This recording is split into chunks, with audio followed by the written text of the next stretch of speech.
الحمد للہ رب العالمین والصلاة والسلام علی محمد الامین فاعوذ باللہ من الشیطان الرجیم بسم اللہ الرحمن الرحیم۔ عزیزان گرامی قدر، مسلمانوں کی علمی تاریخ کو اس کے فکری ارتقاء کے اعتبار سے اگر دیکھا جائے تو وہ 4 دائروں میں سمٹ آیا ہے۔ پہلا دائرہ ان آلات کی تشکیل کا ہے جس کے ذریعے سے فہم دین کا دروازہ کھلا ہے، صرف، نحو، لغت، بیان کی بحثیں۔ دوسرے دائرے میں وہ اہل علم ہیں جنہوں نے ان آلات اور ٹولز کو استعمال کر کے وہ اصولی نظام فکر متعین کیا ہے جن کے ذریعے سے فہم دین کی راہیں کھلی ہیں، اصول کا علم، فقہ و تدبر کا علم، کلام کا علم۔ تیسرا دائرہ ان علماء پر مشتمل ہے جنہوں نے اس روایت سے وجود پذیر ہونے والے علم پر ایک تنقیدی نگاہ ڈالی ہے، اس کے داخلی تضادات کو دور کیا ہے، اس کی حکمتوں کو تلاش کیا ہے۔ اور چوتھا دائرہ ان مجتہدین کا ہے جنہوں نے تدوین، تنقید اور روایت کے ان تمام پہلوؤں کو یکجا کر کے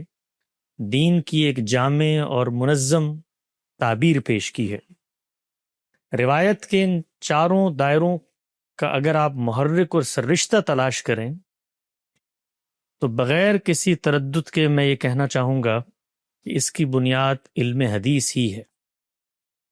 حدیث کا وہ ذخیرہ تھا کہ جس کے سامنے آنے کے بعد مسلمانوں کی علمی تاریخ کے یہ چاروں دھارے سامنے آئے۔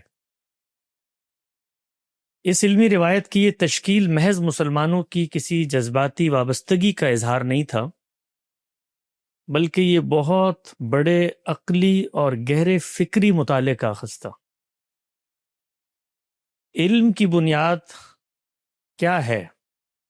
اور دین کے علم کی روایت کا آغاز کیسے ہوگا،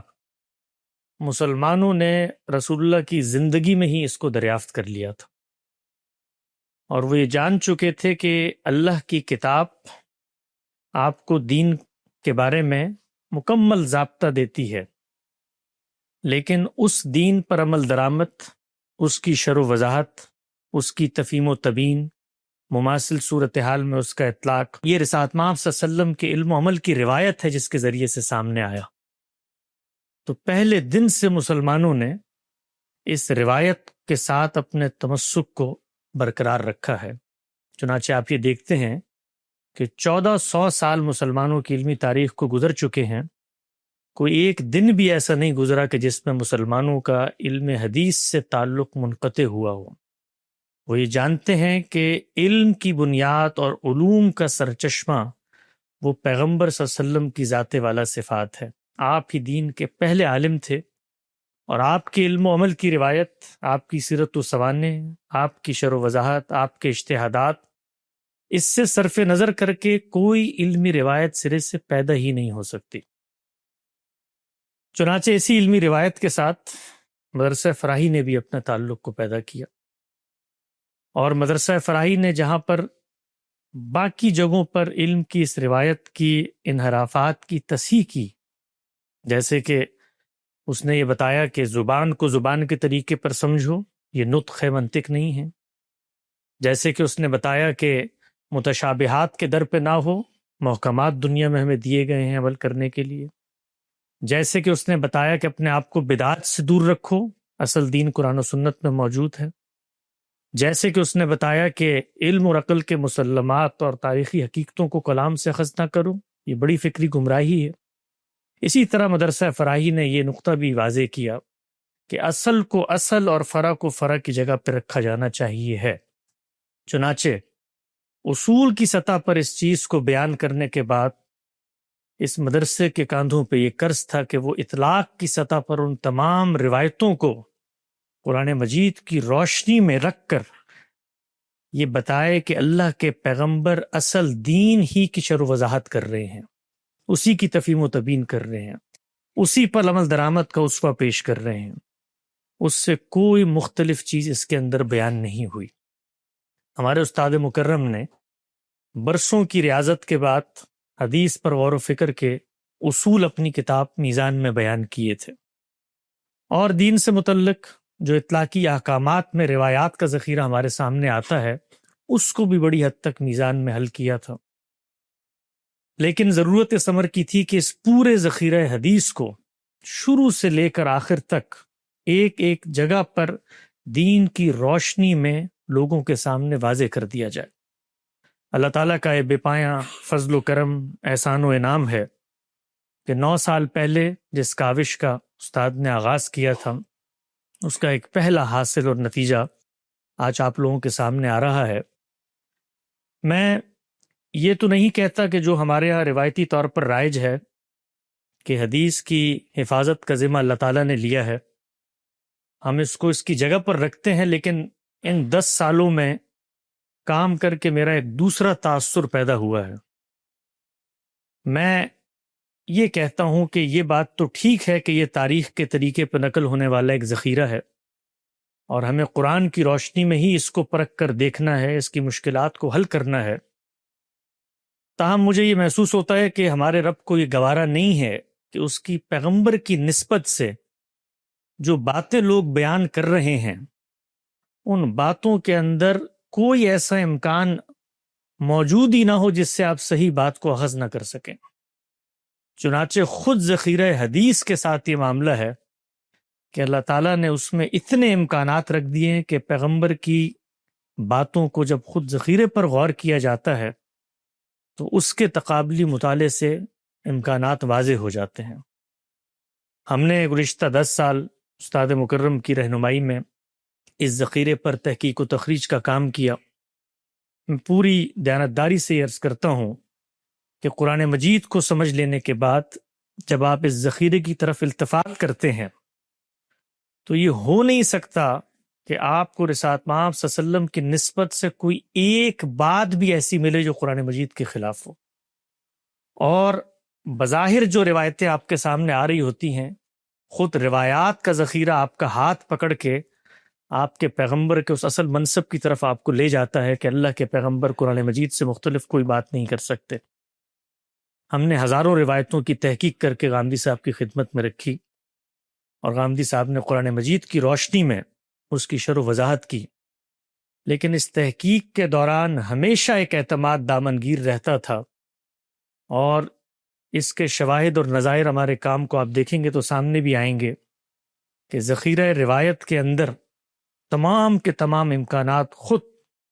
غالباً تکوینی طور پہ اللہ تعالیٰ نے رکھ دیے ہیں کہ جس سے اللہ کے پیغمبر کی طرف کوئی غلط بات منسوب نہیں کی جا سکتی۔ میں یہاں یہ بھی عرض کروں گا کہ حدیث کی جو اصل حیثیت ہے اس کو جس طریقے سے ہمارے استاد نے واضح کیا،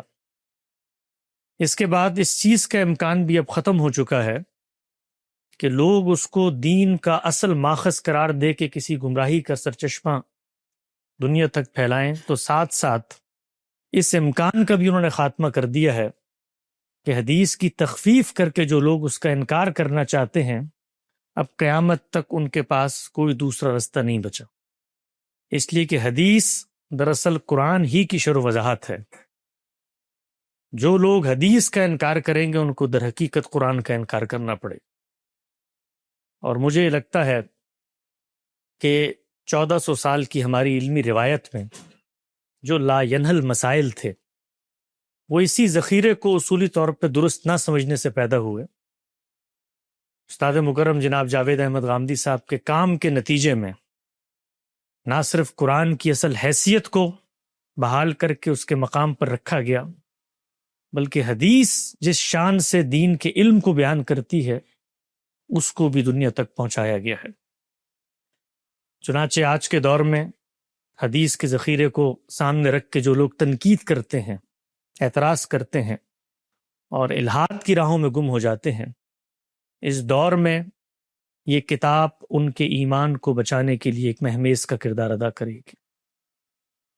میں یہاں پر یہ بھی عرض کرنا چاہتا ہوں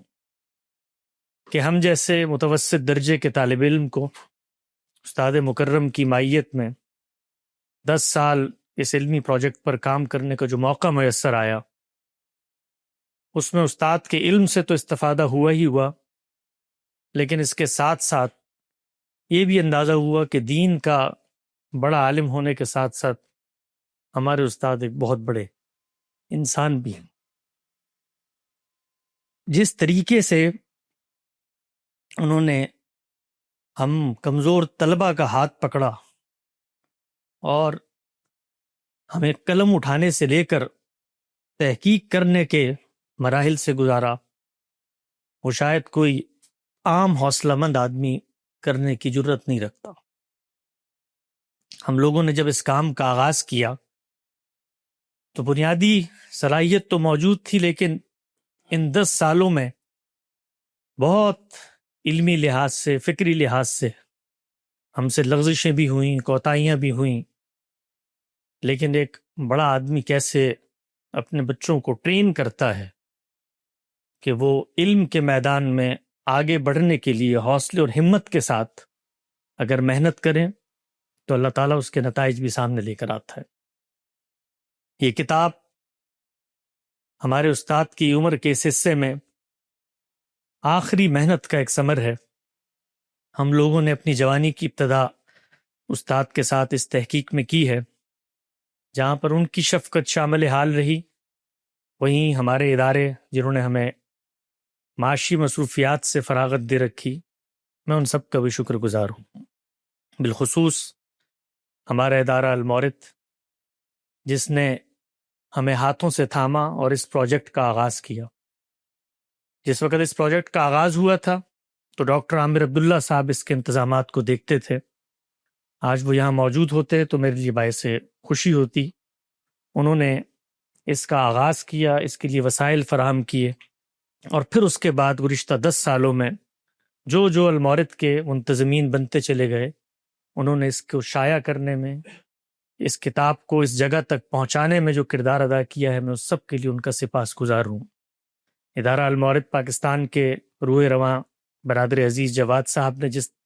محنت کے ساتھ اور ان کے عملے نے اس کتاب کو شائع کرنے کا اہتمام کیا، میں ان کا بھی شکر گزار ہوں۔ اور اس کے ساتھ ساتھ ہمارے رفقا میں سے سید منظور الحسن صاحب اور ڈاکٹر شہزاد سلیم صاحب